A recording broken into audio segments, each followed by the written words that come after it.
Hello and welcome to English Learning. In this video, I will recite the poem The Eagle and the Beetle, which is written by Vikram Seth. So without wasting much time, let's begin.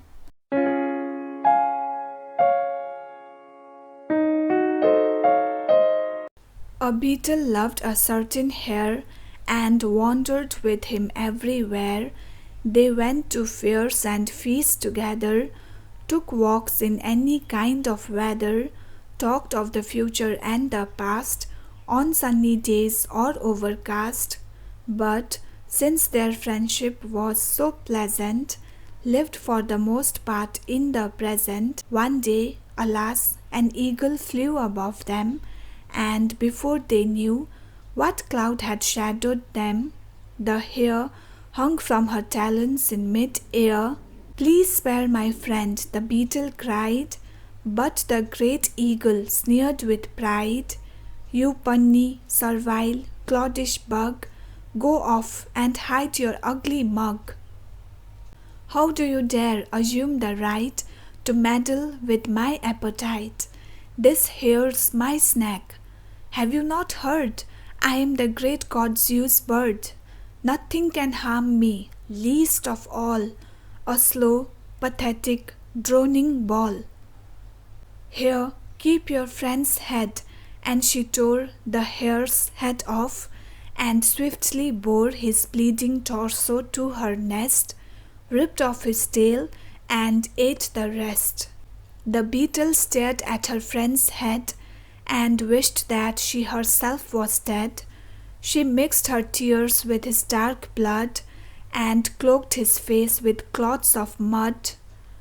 She swore that till her dying breath she would avenge his cruel death, that she would make the eagle pay for what she had performed today. Next day she slowly tracked the trail from drop of blood to tuft of tail, till high up on a mountain crest she found the huge unguarded nest.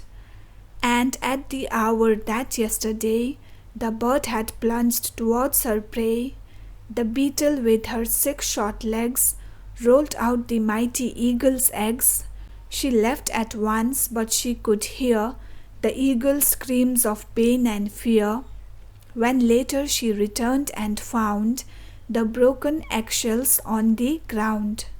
Next day the eagle moved her nest 10 miles or more towards the west, but still the beetle's scrutiny followed her flight from rock to tree. When finally the eagle led another clutch, the beetle made straight for the nest in which they lay, and when the bird was hunting prey, with much fatigue but little sound, rolled the great eggs onto the ground.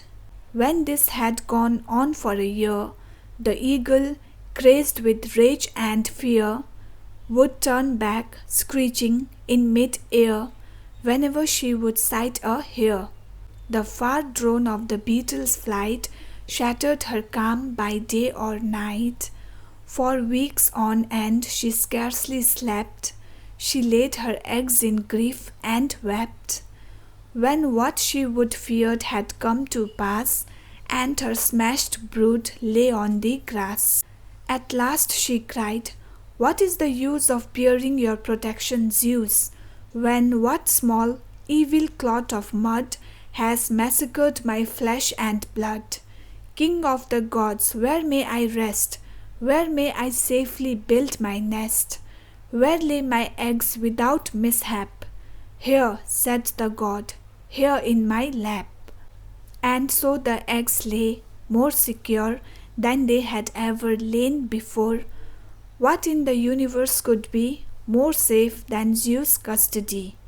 So thought the eagle, till one day the beetle saw them where they lay, and aiming with precision, flung a microscopic ball of dung into the lap of mighty Zeus, who, rising, spewed divine abuse, and, shaking dirt from off his legs, unthinkingly tipped out the eggs.